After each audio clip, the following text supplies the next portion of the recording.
Hello and welcome back to STAAR History Blitz. My name is Mrs. B. Gonzalez and today's video lesson is on the age of Jackson.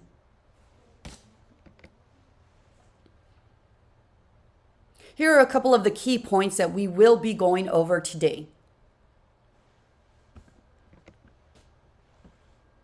We'll be learning all about the age of Jackson by singing a song, If You're Jackson and You Know It. These are some of the images that represent the key points during his presidency. So let's get started with Jacksonian democracy. These are some of the key points: the formation of the Democratic Party, the Second National Bank, the Nullification Crisis, and the Indian Removal Act. So part one of the song goes like this. If you're Jackson and you know it, common man. If you're Jackson and you know it, you want suffrage. If you're Jackson and you know it, then you change the laws to vote it. If you're Jackson and you know it, Democrat. All right, so let's talk about what do those specific words mean? Common man, suffrage, change the laws to vote it, and Democrat. When Jackson was elected president in 1828, the reason why this second time around he was able to win by a landslide is because he was the voice and represented the common man. And at this time, they had changed the laws. He had helped fight to change the laws to be able to vote. In the past, in order to be able to vote, you needed to be a white man who owned land. And so that meant you needed to be rich. Owning land was linked to wealth. And so when he fought to change that, to expand suffrage, expand the right to vote to common men, he helped fight to remove that land owning qualification. So now, instead of having to own land, you didn't have to. As long as you were a white male, you could vote. And this really expanded suffrage, what that means is it included more people now. And what kind of people are they including? Common men like Andrew Jackson. And that's why it increased voter participation. That's really important to know.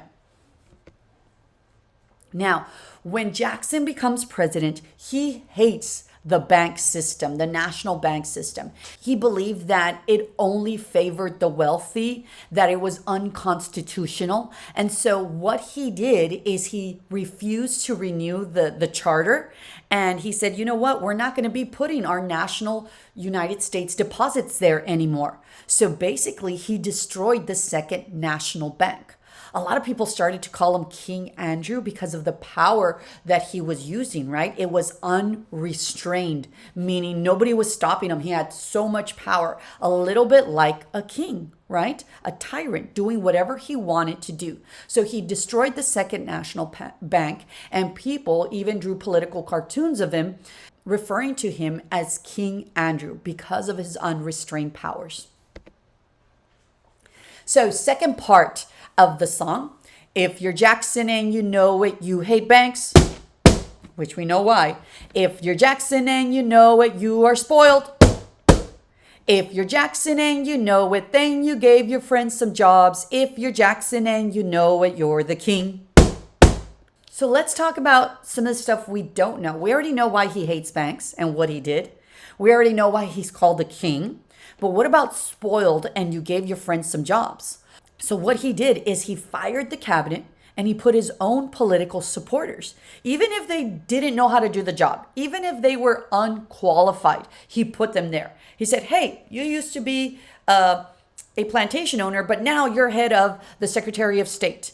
And now you're Secretary of Treasury, right? And so that didn't really work out for him. But he said, to the victor belong the spoils. So he did the spoil system where he gave his political supporters desirable jobs in government, even if they were unqualified individuals.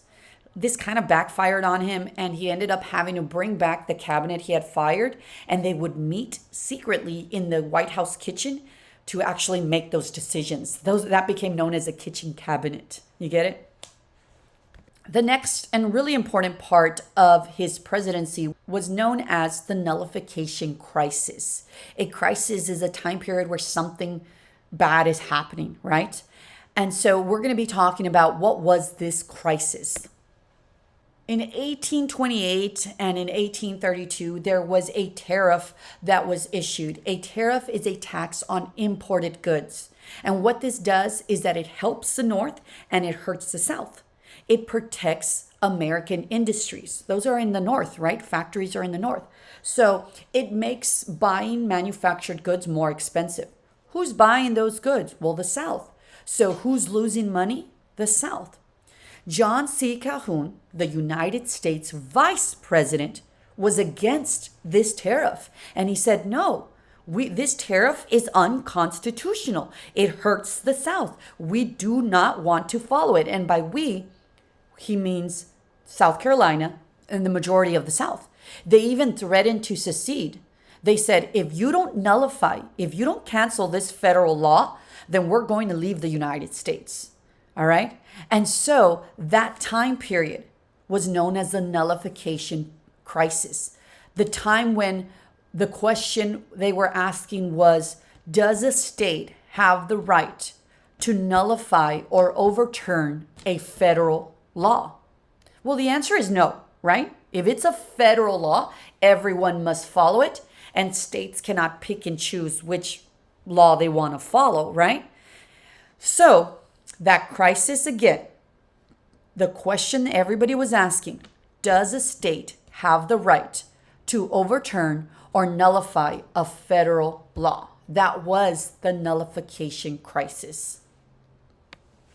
At the end of the day, President Andrew Jackson said, you cannot be threatening to secede. A force bill was passed, and what that meant was he was able to send the U.S. Army to stop this crisis. So let's see how we would sing that in the song. And this time we're changing it to Calhoun, because it's Calhoun who's the leader of the Nullification Crisis. If you're Calhoun and you know it, nullify. If you're Calhoun and you know it, shout no tariff, no tariff. If you're Calhoun and you know it, then you threaten to secede. If you're Calhoun and you know it, shout no tariff, no tariff. The last thing under Andrew Jackson's presidency is known as the Indian Removal Act in 1830. Jackson passed the Indian Removal Act in 1830. This act required the 5 civilized nations to relocate to Indian Territory, which is present-day Oklahoma, right here. These 5 civilized nations were the Choctaw, the Cherokee, the Creek, the Seminole in Florida, and the Chickasaw. Now, most of them left, right, when they were asked to leave, because they were kind of like forced to leave. But the Seminoles actually put up a fight for over 10 years, and eventually they were still forced to move. The Cherokee from Georgia were evicted by Georgia. They were forced to move. And the Cherokee said, no, we're not going to move. I don't care if you found gold, because that's what they did. They found gold in Georgia. And so they said, no, we're not going to move. So they sued Georgia in a landmark Supreme Court case known as Worcester versus Georgia. And John Marshall, who was the Chief Justice, actually ruled in favor of the Cherokee. What that means is John Marshall and the Supreme Court said, you know what, Cherokee? You are a sovereign nation. You have done everything we have asked you to do. You do not have to move. You can stay there. But Andrew Jackson ignored the Supreme Court, right? Unrestrained power, acting like a king. He ignored the Supreme Court, and he sent the army and forced the Cherokee to move to Oklahoma, and did this in the middle of winter, causing what is known as the Trail of Tears, where thousands of Native Americans, the Cherokee, died in that journey to Oklahoma. Here you'll see an image representing the Trail of Tears. So how would we sing what we just learned in our song? And it goes like this. If you're Jackson and you know it, move the natives, we want gold. If you're Jackson and you know it, force them out, Oklahoma. If you're Jackson and you know it, then you cause the Trail of Tears. If you're Jackson and you know it, ignore the court, ignore the court.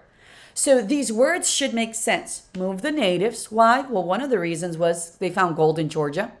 Where are we going to force them out to? Oklahoma.